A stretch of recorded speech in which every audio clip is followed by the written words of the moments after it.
Coach, how are you doing, man? I'm good, thanks, hey? Good, good. You are the man tasked with the under-13s, the ones who are troublesome. Pre-season, how it's been like for you?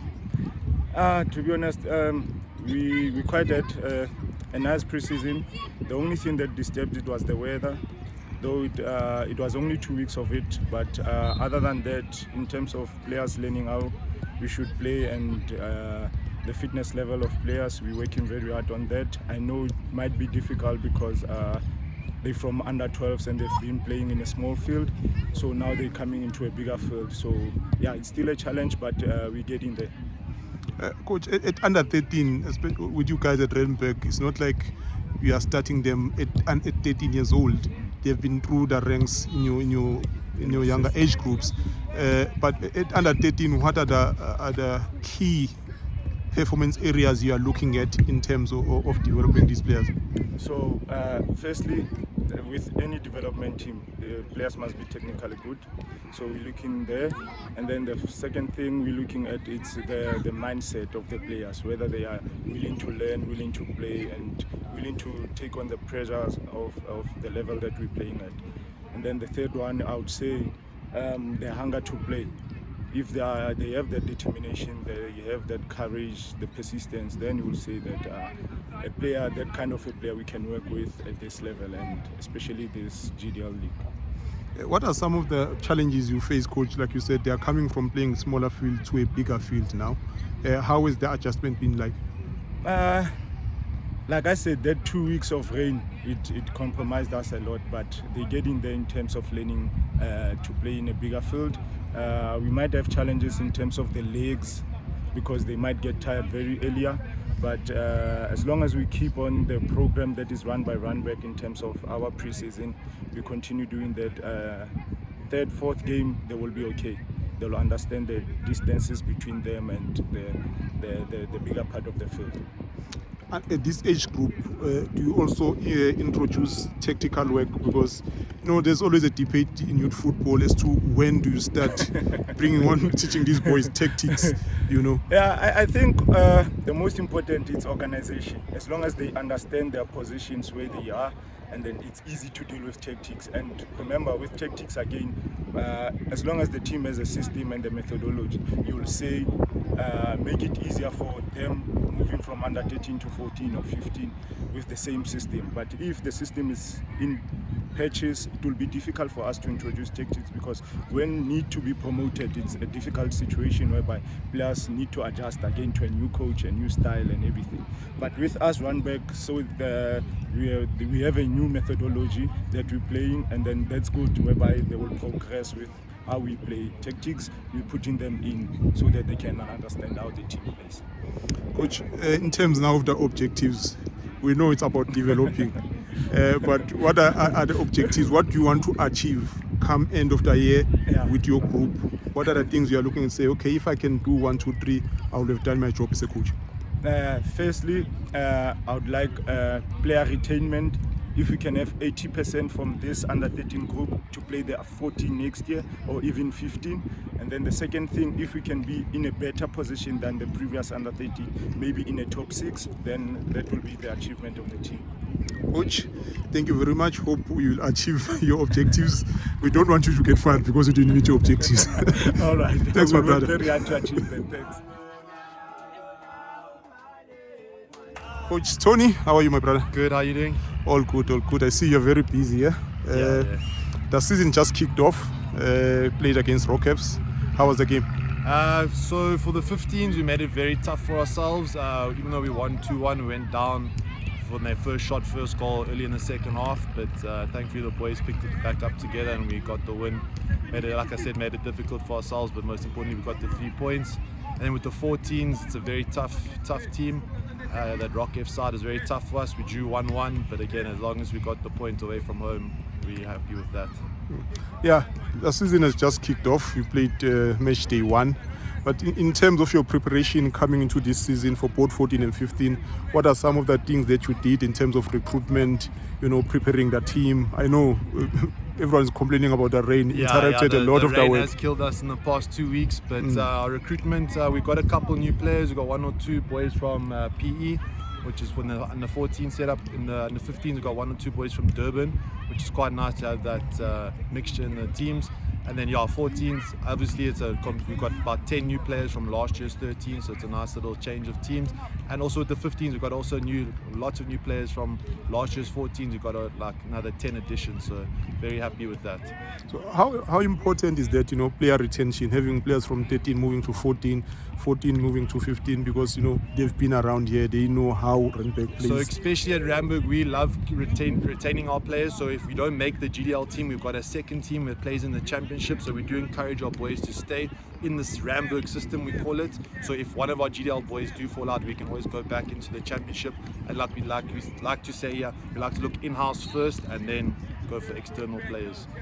And in the past seasons, the big teams, always come here. I think Kumalo in the past, that goalkeeper went to Super Sport, who left as well. Yeah, I was actually involved with coaching all of them. But like in Du, he was been with us since I think under 15 is with us. Colby Sinclair also, he came with us under 15, and Colby always played up a year with us. So Colby's been here for a long time. He's one of our prize asset, as well as away to Kumalo, and his brother's actually in the under 19 GDL this year. We also had Ime Okon that plays for Super Sport PSL team. So like you mentioned player retention, obviously you don't stand in the way of these boys when the PSL big boys come calling. Yeah, that's one thing we never ever do. Whenever we say there's no lock on the gate for anyone, but especially when there's PSL teams coming, we never ever hold our boys back. We open the doors to them and make it as easy as possible for them to go to those big teams. You speak for both 14 and 15. If you can just take us back, how did the teams do last year? So last year's 15s, they reached their target of finishing the top 8. They just made it of 8th place, which was great, and allowed our 15s this year to play in the top 8, even though we got punished by Sundowns. But we take it on the chin. And then the 14s, obviously the 14s last year in that GDL team, it was a different stream or whatever you want to call it. They did quite well. I think if I'm not mistaken, they finished 3rd in that league, and they did quite well. So, and again, the players that we did retain in there, you can see that they're carrying the Randburg philosophy through, which is the most important thing for us. 2025 now, what are the objectives? What do you want to achieve with both the teams? So all the teams' objectives is to finish in the top 8 here, so hopefully we can achieve them. It's going to be very tough for both our 15s and 14s just because of their ages, but I believe our squads are strong enough to do it, so hopefully we achieve our targets. Yeah. You've been around this league for a while, and every kid now, they say they want to play in the GDL. Yeah. How difficult is the GDL in terms of the standard compared to, say, the LFAs and other maybe we can give leagues? you a prime example. We have both teams, so like especially in under 15s, we've got a under 15 Rand Central team and a 15 GDL team, obviously. Yes. So we've got boys that have always played Rand Central, and they came for trials, and we thought, this player is really, really good. Then he came to the last round of trials, and against the GDL quality, you can just see the level, the difference in level, the quickness, the touches. Just GDL is a different ball game altogether, in my opinion. You just got to be switched on at all time, mentally switched on, physically, everything. You just got to be switched on for GDL. Whereas I feel that LFA players think, it's a walk in the park. Where GDL, there's no easy game. Okay, Coach, we wish you all the best this season. Hopefully, you'll challenge for that title. Yeah, that's a long one, but we hope. We're hopeful. Thank you very much, my brother. Thank you very much. Thank you. Coach, thank you very much for your time, my brother. How are you doing? I'm good, thank you. And you? Good. Ready to go. New season is here. Yes, we're feeling ready and excited for the new season. I think it's going to be nice. Yeah. How was the first game against Rockwaves? Yeah, it was not bad and not easy, I can say, because it was the physical good. They have strong players. So we tried to change our technique. It was not that easy. It was a tough game. Yes, I think it's going to be. Because most people thought they are the newcomers in the league, so they'll be easy to beat. No, they're not. I promise other teams you're gonna be surprised. The team is very good. They're gonna have to surprise you. Be prepared because they're very organized and good. In terms of your preparation for the new GDL season, how long did it take and how has it been in terms of recruiting players and strengthening the team? It's been long, very long. I think we started on December last year for the first trials, and then on January, second week of January, that's where we started the full. We've been preparing very nice, except the rain disturbing us on other days that we have to cancel training. Yeah, in terms of the trials, did you get talent there? Because most people say open trials are no longer relevant these days. Yes, there was some talent, I can say, to be honest. We found some good, we identified some good talent as well, but less, not the big quantity. They're not more good players, they're like big, good talent. But yes, you get 1, 2. But in terms of your team's composition now, how many players have you retained from the previous year in the under-17s? How many are coming through from under-15s? And how many are coming from outside? I think from last year, we're having like 17 players that coming from under-16 last year, and 3 players from under-15, and 3 or 4 players outside. So you've kept the majority of your team Yes, from last year? yes, we have the best. So we are benefiting from playing them a year younger? A year younger, and then get them good for their development for next year, so they can play again. If they want, they can play some edge. Last year, coach, you were contenders for the title under 17. You played very well, ended up third. What do you make of your performance from last year? I think the consistency of training, our preparations, and the way we organize our training and stuff, we're trying to make sure everyone, all the players, train max days, and from there we organize the team and get that link together to perform. So that was our key. I think the consistency of training and the type of training that we've been doing. Now you've kept the majority of the squad, so they know how it's like to challenge for the title. What are the objectives this season? I think the main objective is to go bounce back to win the league, to fight for the league. Yes, it's going to be through development of player first objective. We need to develop players, and yes, to measure ourselves is to go fight to win the league. Why not? So the objective is the league? The league. Against the big boys? Yes. we did that last year. We know each other now. I think we know them, so it's not going to be a big surprise. So we're ready. Coach, thank you very much for your time and all the best for the season. Thank you too, sir. Thank you very much. Coach, thank you very much for your time. How are you doing? I'm doing well, thank you. And yourself? All good, all good.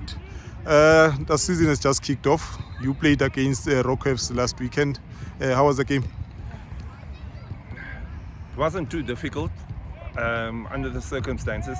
The conditions wasn't good. I'm talking the pitch and everything like that. So there was a lot of mud because it was heavy storms and everything before that. But they're a strong team. They're a very strong team, very physical. But we managed to hold them to a 3-all draw. Coach, in terms of your squad for this year, in terms of how many of the players you've retained, perhaps were 17, 18, playing 19 who are still here for the under-19, and how many are coming from the under-17s, and perhaps how many are you getting from outside from the trials that you had last year? Okay, from the trials that we had last year, we've only selected 1 player. Only one? Only 1 player.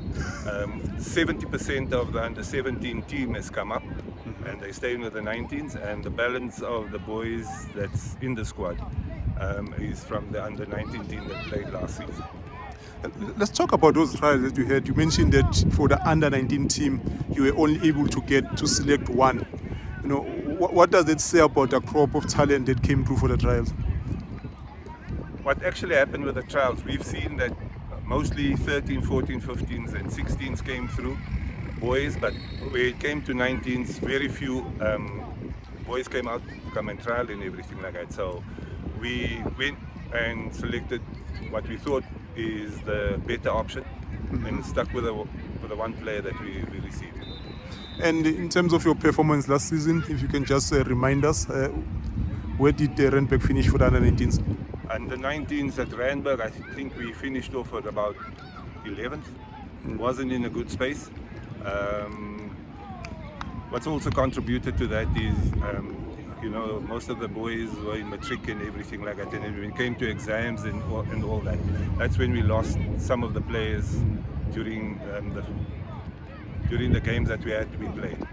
So, but this year we've actually gone for a bigger squad to compensate for the lack of that. So the reason why we've gone for most of the under 17 boys is because they'll be doing matric now, and then we've kept some of the under 19s, and they'll fill that gap when the exams do start.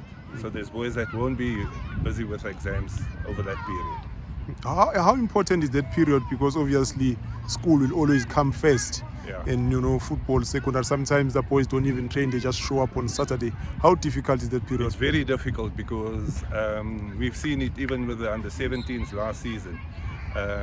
School tournaments are important. Boys are on school bursaries and everything like that. So you've got to allow them to that space and to go and fulfill that obligation, because that is where their studies are being held and everything.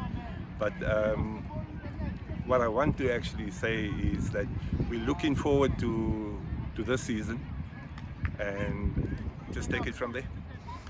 Like you said, you finished 11th last season, which is not good. What is the target for 2025? As you heard Coach Tony, we're looking to get into the top 8, get the entire Randburg structure into the top 8, and I think it's going to be possible this season for us to do that. Coach, thank you very much for your time. Pleasure, man. Thank Wish you all the best for the season. Thanks.